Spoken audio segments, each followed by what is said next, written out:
But everything he says, every story he has it's about how he saved the day, and I told them not to do it, and they didn't listen, you know, and at the end of the day, he's bodyguarding guys and they get killed. Right. So, you know, what kind of bodyguard is he?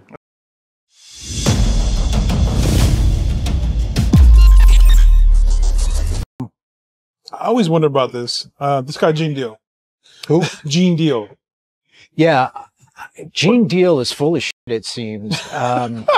He puts himself at places, says, you know, one of the things I notice is, look, Gene Deal said that he saw a check for $1 million, right? Right. Now, if I'm going to pay somebody to kill Tupac or to kill Sucka, right? I'm not going to write them a check. Okay? It's not happening. And if I'm going to give them some kind of money, it's going to be through a business, and it's not going to be one check for $1 million even. Okay. He kind of responded to you and said, this guy goes on. I don't remember exactly what he said. He always talks real stupid. This guy said I was caught with a machine gun. Where's the paperwork? Where's the proof? Or something like that. What else? Oh yeah. So he claims, all these years later, he recounts the death of Biggie, and you know, he does this like little mini doc on YouTube, and he claims how he had all these guns. He sounds like Rambo. Had 2 on my waist, had 1 on my ankle. This guy's fucking, you know, he's right. Rambo. So how can he's a parole officer. Mm-hmm. How can a parole officer like Gene Deal get, you know, fly out to California with a gun? How does that work? Yeah. So if you're a member of law enforcement, and I don't know the rules pertaining to parole officers, but in the performance of your duty, you can carry your gun actually on a plane, or you can put it in a box, a locked box, in your luggage with the ammunition separate. So there are ways to legally get a gun out there depending on your level of law enforcement. The problem with Gene Deal is everybody we talk to, his colleagues, people who had dealings with him, it was always the same story, that he was bodyguarding people who were surrounded by people who were members of organized crime, like Wolf. He was surrounded by people who were armed illegally. They were not. They did not have pistol permits. Most of them had arrest records. He withheld information when there were violent situations. He did not cooperate with members of law enforcement. And as a member of a pseudo-law enforcement agency, he certainly had that obligation. He is not a professional investigator.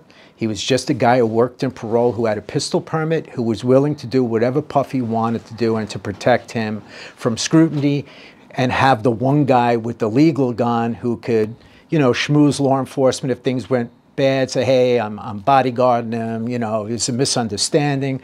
That was his value. Other than that, all he does is talk shit about everybody else, like Puffy now, that he can't cash in on him anymore. He changes the story all the time. He says he sees things like $1 million checks. He's trying to be relevant, but he's got nothing. He was just a sucker for Puffy. And Puffy, you know, obviously liked having a guy like that around to a certain degree because he could get things done, you know, that he needed. He had a guy that could take the, you know, who could probably help out when law enforcement was involved in something. But yeah, I mean, if you look at Puffy, what a horrible person he is, it makes sense that he keeps a person like Gene Deal around. And he, right. You know, the way he speaks, the way he carries himself, he's like, he wasn't, you know, he should have been a guy who you could call and say, hey, listen, I know you got a bodyguard business, but what's going on? Give me something behind the scenes so I have an idea. And he wasn't that kind of guy. And I did make mention of the past. There was an incident where cops saw him in a car, and then he, you know, there was something suspicious where they came back, and anyway, later on, they saw either the car he was in or a car he was approaching had, you know, some kind of, you know, machine guns or, you know, serious weapons in it. Right. And that story was told to me by members of parole, and why they disliked him and why you can't approach him. He's not to be trusted. So any question you would ask Gene Deal, he'll go running back to Puffy and tell him. So yeah, he's, you know what I mean? Like, he's good for some of these shows. He was around for stuff. But everything he says, every story he has it's about how he saved the day. And I told him not to do it, and they didn't listen. You know, and at the end of the day, he's bodyguarding guys and they get killed. Right. So, you know, what kind of bodyguard is he? Right? Right.